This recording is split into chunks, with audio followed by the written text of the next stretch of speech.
Hello, viewers of Jesus is Alive channel. Today's I bring to you the Word of God from the book St. Paul's letter to Ephesians. St. Paul's letter to Ephesians chapter 4, verse 6. The Word of God reads such: You have permission to ask God.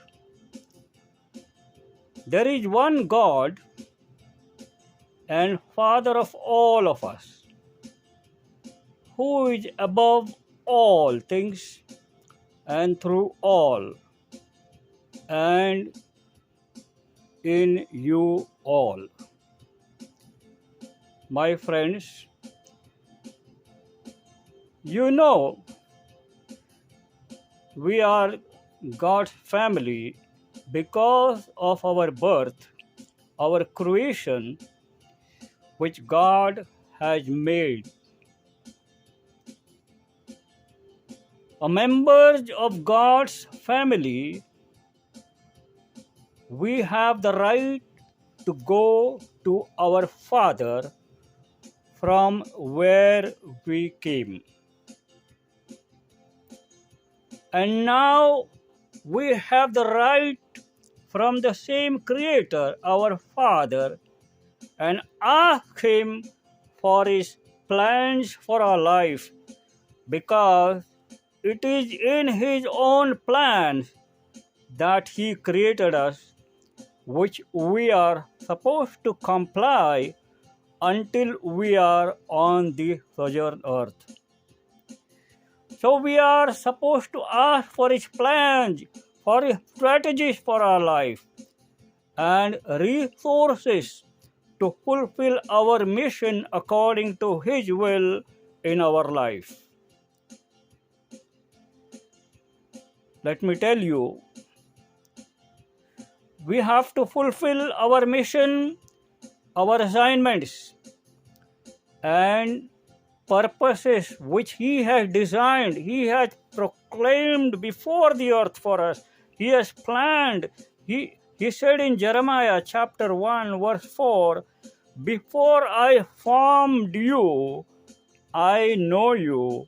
And verse 5 says, when I created you, at the time of birth, I separated you and anointed you, so that you may go and do my will.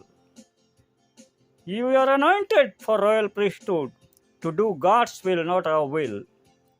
So my friends, how we are going to do that?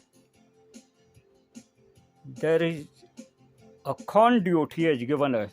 The conduit is a prayer. Prayer is the conduit that not only reveals to us the will of God for our individual lives. We are very unique on the palm of God. But it also helps us make us the people we need to be to do the impossible on this earth.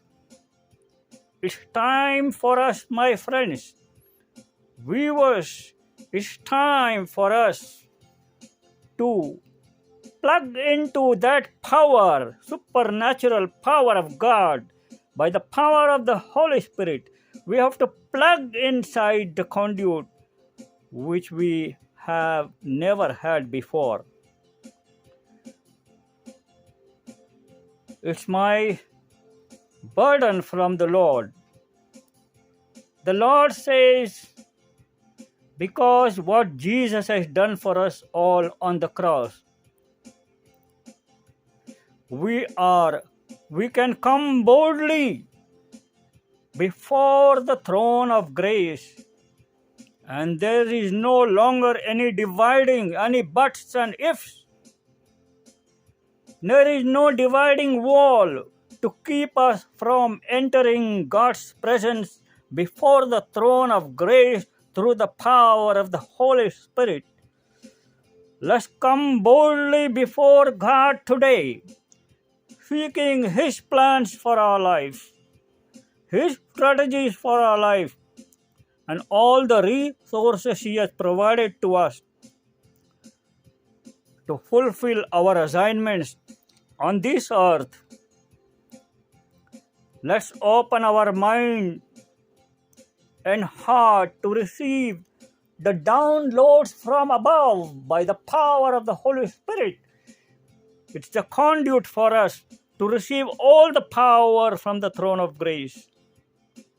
Let's open our mind and heart to receive them, my friends. Let's submit to God's discipline for us, so we will become mature and perfectly equipped to do the impossible that God has given us, the conduit to be before the throne of grace by conduiting ourselves, connecting ourselves to the power of the Holy Spirit in obedience to His will. Let's decree and declare in the name of Jesus of Nazareth today that we will not veer off course. We will not go away. We will not be misled by the power of the satanic spirit, evil spirit. Let's decree and declare we will continue. We will fulfill our purpose according to the word of God. Hallelujah. Let His grace, God's grace, let's walk in His original plan for our life. In the name of Jesus, I pray for you. Amen.